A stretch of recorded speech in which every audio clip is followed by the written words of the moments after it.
Camarade Blaise Tumbachi Shimbi, nazawana pona ko sensibiliser bana mboka nyonso, mwana nyonso ya Congo oyo azali fier na mboka na ye.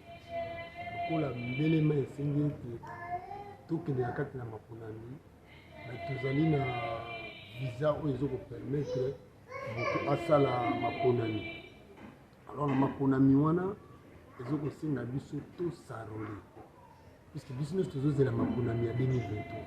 Alors osala maponami yango ndenge nini soki oza na karte te, soki osarole te.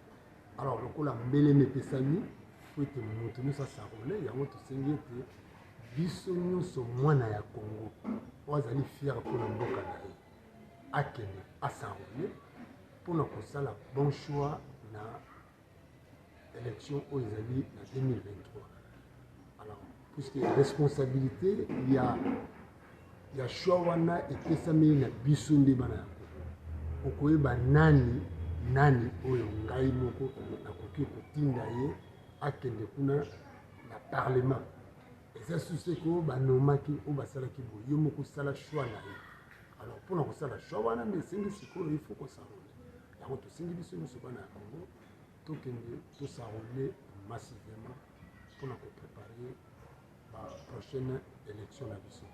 Alors tozali wana na kati ya ngai nazali na kati ya APC oyo ebengami APC Alliance pour le Progrès du Congo oyo ekambami na honorable Arete Wamu Atami oyo azali na expérience ya parlement asali 3 brassards, donc ye azali kuna donc ayebi secret ya parlement, donc aza na expérience moko non-roulé ezate. Donc toza na ye ndazali autorité mwana biso, ye ndazali modèle na biso, ye ndazali mama social. Donc dernièrement wa bato balandaki na bilingi okomona nde nini akitaki mpona kotala bana ya bandale ndenge oyo bazwaki baku ya bambula elekaki 1 mois donc na quartier Baluba kuna kota Baluba, donc na bilingi nyonso elekaki. Donc aza mama très sociale, donc biso toza na nsima na ye mpona koaccompagner élection oyo ezali koya. Tokozala biso nyonso na kati na bamaponami wana, tokozala biso nyonso bakandidat, mais oyeba ndenge nini ya kosala bon choix ya kati. Mais na nsima ya mama Arete Wamu, na nsima na ye nani azali?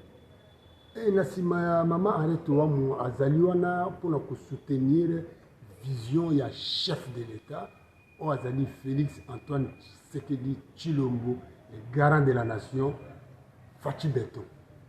Donc vision na ye wana yango omoni puisque bato misusu baza na nsima ya président de la République Fachi Beton, mais baza mpona kosoutenir vision na ye wana te. Mais mama Arete Wamu, mama sociale, les 3 brassards, ye aza wana mpona kosoutenir na équipe na ye mpona basoutenir vision wana puisque eza pour le bien-être du peuple congolais.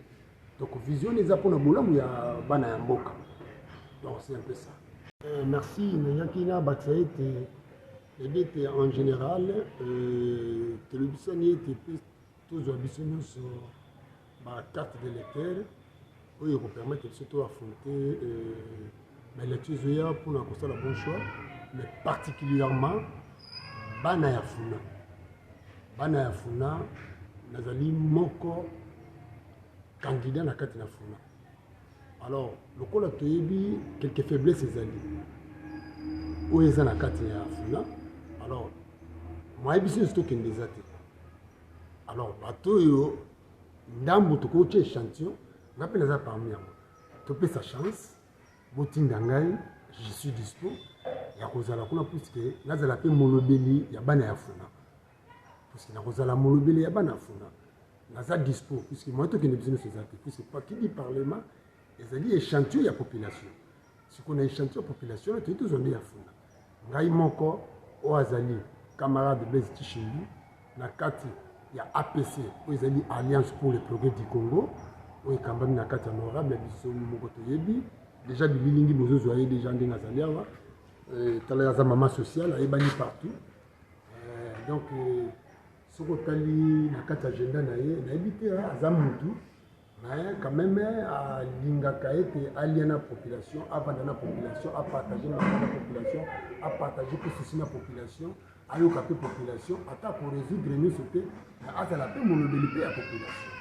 Donc nga mpe naza moko na kati na APC oyo nakozala pe molobeli ya bana funa en tout cas bopesanga pe chance comme si totala ndenge nini tokoki kobongisa funa na biso place oyo bolembo ezali ensemble toyebande ezotambusa mboka na biso puisque ezali mboka na biso biso nde bana ya Congo.